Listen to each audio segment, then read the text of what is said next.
কেউ বুঝে ওঠার আগেই মাশরাফি, ক্রিকেটার মাশরাফি বিন মুর্তজা, অনেকে আমাদেরকে বলেন যে আওয়ামী লীগ হলো তুলনামূলকভাবে তো একটু ভালো, তা আপনাদের এই ভালো সন্তানের কার্যক্রম দেখেন। এবং আমরা বলতে চাই মাশরাফির বিরুদ্ধে কঠিন পদক্ষেপ নেওয়া হচ্ছে এবং আরো হবে। সাকিবের বিরুদ্ধে আরো ব্যবস্থা নেওয়া হবে, এরা কোনো ছাড় পাবে না।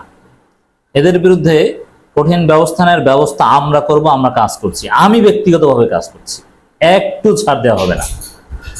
ফেসিবাদকে কিভাবে কিভাবে সহায়তা করেছে, কিভাবে কিভাবে এই সাকিব মাশরাফির মতো বাটপাড়দা গণহত্যার বৈধতা উৎপাদনকারী, বিশেষ করে যেহেতু আজকে মাশরাফিকে নিয়ে কথা বলছে, ভদ্রতার আড়ালে যে মাশরাফি কত বড় বাটপার, কত বড় দুর্নীতিবাজ, কত বড় অসৎ, কত বড় মাস্তান, এই কথাগুলো বললে অনেকেই রাগ হন যে ভাই মাশরাফি তো ঠিক আছে আওয়ামী লীগ করতো, এছাড়া তার অপরাধ নেই। কিন্তু না, এ বাটপার, এ ডাকাত টাইপের লোক, এ লুটপাটকারী, এ টাকা মেরে খাওয়া লোক। আমরা জানি, আপনারা জানেন না, এই জন্য অসৎ লোকের পক্ষে বলছেন। মাশরাফির বিরুদ্ধে কঠিন ব্যবস্থা আসছে, দেখবেন যে আরো কত মামলা হয়। দেখেন কি করেছে, ক্লাবের মালিকানা লিখে নেওয়ার অভিযোগ মাশরাফির বিরুদ্ধে মামলা। মানে এটা কি একটা ডাকাতি না? ক্লাবের মালিকানা লিখে নিয়েছে, মানে আওয়ামী লীগের এমপি সিস্টেমের সুযোগে ক্লাবের মালিকানা লিখে নিয়েছে। মানে এর চাইতে সন্ত্রাসী কি হতে পারে? একে বলছেন ভদ্র? এসপিসি থেকে কিভাবে টাকা নিয়েছে, ইউরেন্স থেকে কিভাবে টাকা নিয়েছে ব্র্যান্ড অ্যাম্বাসেডর সেজে, অথচ এগুলো ধান্দাবাজি বিজনেস, এগুলো যে কোনো কেউ বুঝতো। এসপিসির খবর আমাদের কাছে যখন এসেছে তখনই আমরা বলতাম যে এটা ধান্দাবাজি বিজনেস, এটা এমএলএম, ইউরেন্স, যে কেউ বোঝে। এই প্রতারণার বিজনেসের সাথে মাশরাফি জেনে শুনে অংশগ্রহণ করেছে মোটা অঙ্কের টাকার বিনিময়ে, তাদেরকে প্রমোট করেছে। এগুলো সব হিসাব হবে। মাশরাফির জরিমানা দিতে হবে, তার ব্যাংক অ্যাকাউন্ট ফ্রিজ করা হবে। Wait and see. এই যে ডাকাতের স্টাইলে ক্লাবের মালিকানা লিখে নিয়েছে, এ হচ্ছে আপনাদের ভদ্র মাশরাফি। সিলেট স্ট্রাইকার্সের মালিকানা জোর করে লিখে নেওয়ার অভিযোগে বাংলাদেশ জাতীয় ক্রিকেট দলের সাবেক অধিনায়ক মাশরাফি বিন মুর্তজার বিরুদ্ধে মামলা করা হয়েছে। জোর করে মালিকানা লিখে নেয়া, এই লোকগুলো জোর করে মালিকানা লিখে এরকম আর অনেক কিছু জোর করে করেছে, কিন্তু মানুষ মুখ খুলতে পারেনি। আওয়ামী লীগের এমপি এখন মুখ খুলছে, এখন আসছে। এটা বিষয়টা কেমন যে শেখ হাসিনাকে জাতি চিন্তু কি হয়, তাহাজ্জুদ গুজার একজন মহিয়সী নারী হিসেবে। আসলে পরবর্তীতে কি দেখা গেল, আসলে তাহাজ্জুদ পড়ে না, রাত জেগে মদ খায়, মদের বোতল উদ্ধার করা হয়েছে তার রুম থেকে। এই হচ্ছে আওয়ামী লীগের ধান্দাবাজরা। তো মাশরাফিকে এরকম মনে হয়, কিন্তু আসলে পর্দার অন্তরালে মাশরাফি যে কি অসৎ দেখছেন, জোর করে ক্লাবের মালিকানা লিখে নেয়।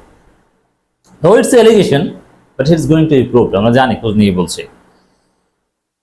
রাজধানীর পল্লবী থানায় মামলাটি করা হয়েছে, সেখানে প্রধান আসামি করা হয়েছে মাশরাফিকে। জানা গেছে বিপিএল এর ফ্রাঞ্চাইজিটির সাবেক মালিক সরোয়ার চৌধুরী বাদী হয়ে মামলাটি করেছেন।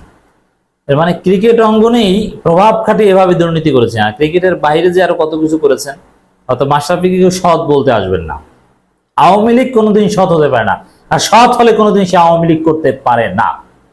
আর সৎ লোক আওয়ামী লীগ করলেও সে অ্যাটলিস্ট পদ পদবি কিংবা নমিনেশন পাওয়ার কথা নয়, গুরুত্বপূর্ণ হুইপ বা কিচ্ছু হওয়ার কথা নয়। বাটপার না হলে ভদ্রলোক সবাই বঞ্চিত, যাদের আওয়ামী লীগের মধ্যে দুই একজন যারা সৎ আছে।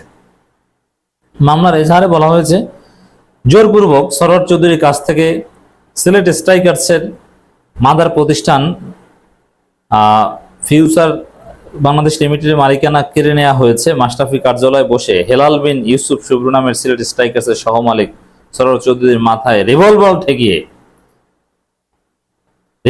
ঠেকিয়েছিলেন।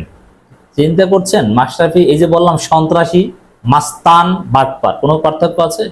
মাশরাফির লোকজন রিভলভার ঠেকায়, অবশ্যই মাশরাফির গোচরে। তিনি জানতেন, তার অনুমোদিতই হয়ে যায়। আর আওয়ামী লীগের এমপি কি এই টাইপের এতটুকু মাস্তানে না করতে পারলে এমনি এমনি হয়? মাশরাফির বিরুদ্ধে আওয়ামী লীগের অন্য প্রতিদ্বন্দ্বী ছিল না, আছে না? আওয়ামী লীগের লোকজন কি সবাই দুধের ধোয়া যে মাশরাফি এমপি হবে আর তার আগে হতে চাইবে না? এর মানে গ্রুপিং অনেক কিছু সারপাস করে মাশরাফিকে টিকে থাকতে হয়েছে, এই জন্য মাস্তানি করতে হয়েছে, মাস্তান পালতে হয়েছে। তো মাশরাফির লোকজন শিক্ষার্থীদের উপর হামলা করেছে, অর্থাৎ মাশরাফি কোনোভাবেই দায় এড়াতে পারে না। সাকিবের ক্ষেত্রে সেম, অনেক কিছুই আসবে। সাকিব তো অলরেডি সাজাপ্রাপ্ত আসামি, অলরেডি জরিমানা খেয়েছে। আরো বলা হয়েছে রেজিস্টার অফ জয়েন্ট স্টক কোম্পানির এক কর্মকর্তা যার নাম মামলায় অজ্ঞাত হিসেবে উল্লেখ করা হয়েছে সরোয়ারকে কোনো কিছু জিজ্ঞেস না করেই স্বাক্ষর নিতে শুরু করেন, এমনকি তার পাসপোর্টও জব্দ করা হয়েছিল। এ সময় তিনি কারোর সঙ্গে বিষয়টি নিয়ে কোনো কথা না বলেন সেই হুমকিও শুভ্র দিয়েছে। এরকম কত অপকর্ম যে এই বাটপারদের আছে।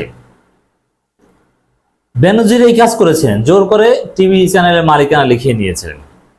তো এরকম মামলা, এগুলো আওয়ামী লীগের দুই গ্রুপের কার্যক্রম। সাধারণত এরা যারা মামলা করছে তারাও হয়তো সরকারের ঘনিষ্ঠ ছিল।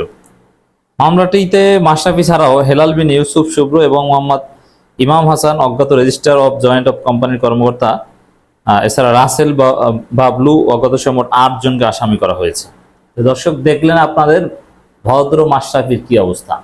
সামনে মাশরাফির বিরুদ্ধে আরো অনেক অভিযোগ আনা হবে। মাশরাফির জন্য কঠিন পরিস্থিতি অপেক্ষা করছে।